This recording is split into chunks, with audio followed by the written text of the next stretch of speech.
Assalamualaikum warahmatullahi wabarakatuh. Innal hamdalillah nahmaduhu wa nasta'inuhu wa nastaghfiruh wa na'udzu billahi min sururi anfusina wa min sayyiati a'malina may yahdihillahu fala mudhillalah wa may yudlilhu fala hadiyalah. Hadirin sekalian, para pecinta channel Masjid Air Fakhruddin di mana saja berada, situasi keberagamaan kita hari ini cukup menarik karena di beberapa kalangan masyarakat terjadi satu gelombang keberagamaan baru yang oleh banyak kalangan, terutama di kalangan anak muda, itu disebut dengan hijrah. Nah, hijrah ini sebenarnya kita semuanya tahu makna dasarnya, berpindah, yang diambil dari kesejarahan pindahnya Nabi Muhammad dari Makkah ke Madinah.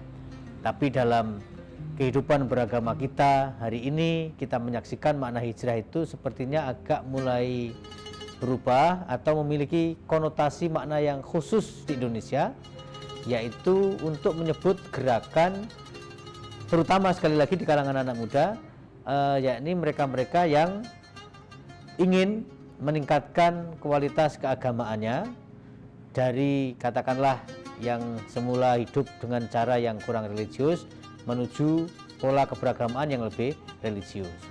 Nah, biasanya itu diikuti atau diawali dengan perpindahan yang sifatnya fisik, pakaian, tampilan gitu ya. Nah, itu baik dan bisa menjadi penanda, tapi sebenarnya ada yang jauh lebih penting dari hijrah ini, yaitu hijrah mentalitas.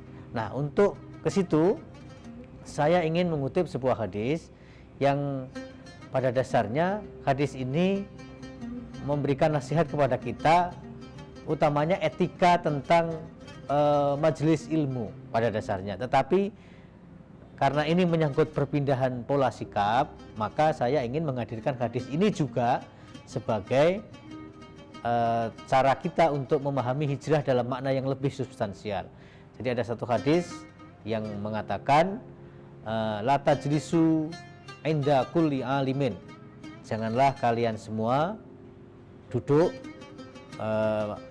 tajlisu inda kulli alim ini bisa juga kita artikan sebagai menghadiri forum ilmiah, illa man yad'ukum minal khomsi ilal khomsi, kecuali dalam majelis itu orang alim tersebut mengajak kita berpindah dari 5 perkara menuju 5 perkara yang lain.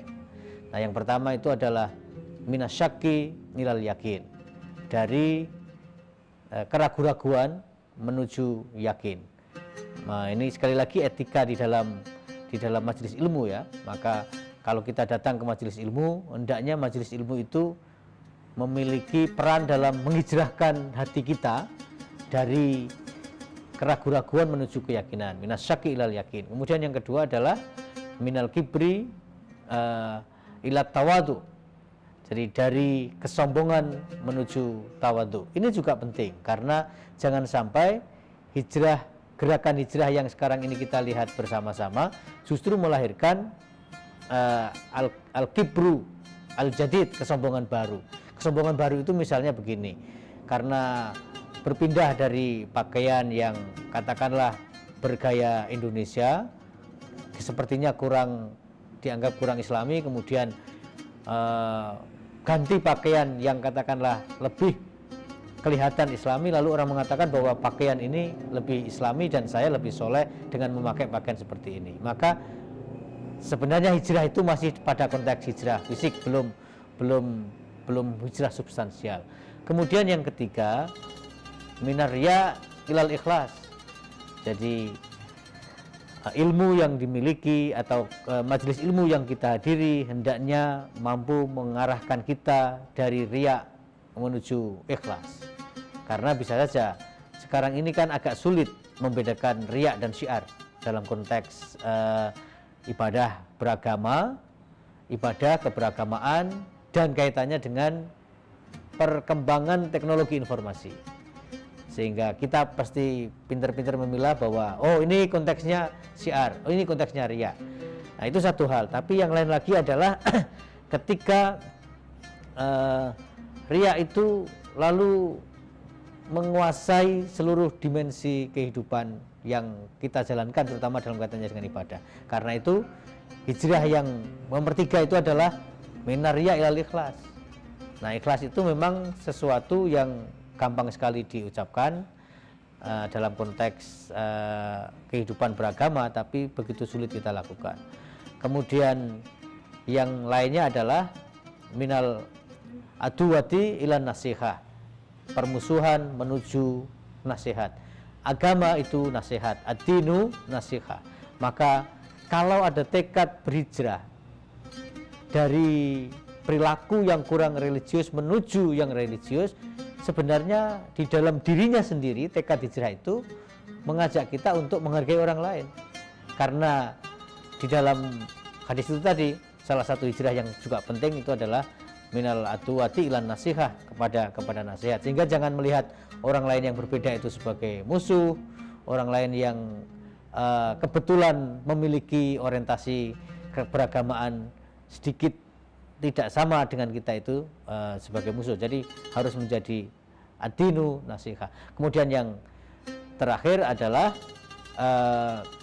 dari nasihat arya ila nasihah, kemudian minar rughbati ila zuhdi, dari cinta dunia menuju kezuhudan. Maknanya bukan berarti tidak boleh cinta mementingkan urusan dunia, tetapi ada porsinya masing-masing. Maka kalau kita bisa memaknai gelombang hijrah di kalangan anak muda ini bukan hanya pada konteks hijrah fisik yang artifisial, berganti pakaian, berganti panggilan, berganti model